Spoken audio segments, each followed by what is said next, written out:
डेरा जगमाल वाली के स्वर्गीय संत बहादुर चंद वकील साहब की एक लाल डायरी आई सामने। अब संत की लाल डायरी खोलेगी डेरे के राज। आखिर कब किसके नाम बाबा ने अपनी कलम से लिख कर की डेरे की वसीयत नाम। वकील साहब ने 1 जनवरी 2023 को ही अपनी कलम से लिख दी थी वसीयत।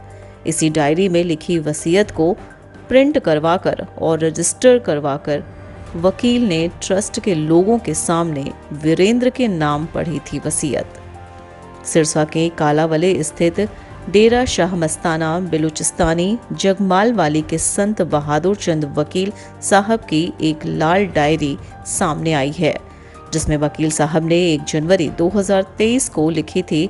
इस डायरी में वकील साहब से पहले डेरे के संत रहे गुरुबख्श सिंह मैनेजर का भी जिक्र किया।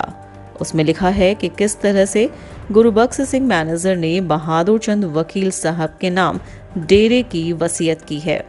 वकील साहब ने अपने हाथ से इस लाल डायरी में अपनी वसीयत लिखी है, जो कि वीरेंद्र के नाम का जिक्र किया गया है और साफ लिखा है कि डेरे की वसीयत वीरेंद्र के नाम कर रहा हूं। इस डायरी में डेरे के ट्रस्ट के सभी सदस्यों का भी जिक्र किया गया है। इसमें साफ जाहिर है कि संत वकील साहब ने अपने होशो हवास में डेरे की वसीयत महात्मा वीरेंद्र के नाम की गई है। इस डायरी के पन्नों पर लिखी वसीयत को प्रिंट करवाकर और रजिस्टर्ड करवाकर डेरे के ट्रस्ट के लोगों के सामने संत वकील साहब के होते हुए वकील ने वसीयत को पढ़ा था। वहीं इस डायरी को ट्रस्ट के सदस्य सुमेर सिंह ने भी पढ़कर सुनाया था।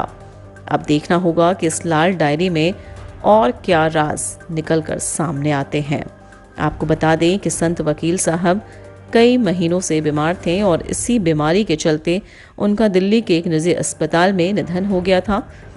निधन के बाद जब संत के पार्थिव शरीर को डेरा जगमाल वाली में लाया गया, तो उसी समय संत वकील साहब के गांव के रहने वाले बिश्नोई समाज के एक व्यक्ति अमीर सिंह ने गद्दी को लेकर विवाद पैदा कर दिया था। अमर सिंह ने आरोप लगाए थे कि संत वकील साहब ने जो वसीयत वीरेंद्र के नाम की है वह फर्जी है। इसकी सीबीआई और हाईकोर्ट के सिटिंग जज से जांच करवाई जाए।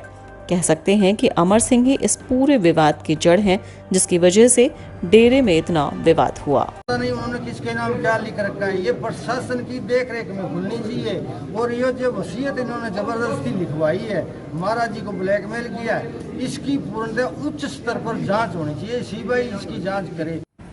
डेरा की वसीयत को लेकर बात करें तो जो वसीयत वाली बात थी वो सब आपके सामने हुई, थोड़ा सा उसका खुलासा करें। जो वसीयत वाली बात है, जहाँ तक मुझे याद है कि मैं दिल्ली में था और मेरी बड़ी बेटी, उसका नाम मीनू है, वो भी मेरे साथ थी। तो वो वसीयत हमारे सामने लिखवाई। तो ये बात मेरे साथ पहले भी कई बार हो चुकी थी कि डेरे में और कोई इस लायक नहीं है, मेरा तो वीरेंद्र ही है। उजागर क्यों नहीं बताओ? हाँ जी, क्या बताओ? वसीयत उनकी मर्जी है, वो उजागर करते तो बहुत अच्छी बात है, नहीं उजागर करते तो बहुत अच्छी बात है। इसमें मेरा या महाराज जी का कसूर कहाँ है? जब वीडियो सामने है, जब वसीयत सामने है, सारी चीजें हैं, उनकी नहीं वो हुई।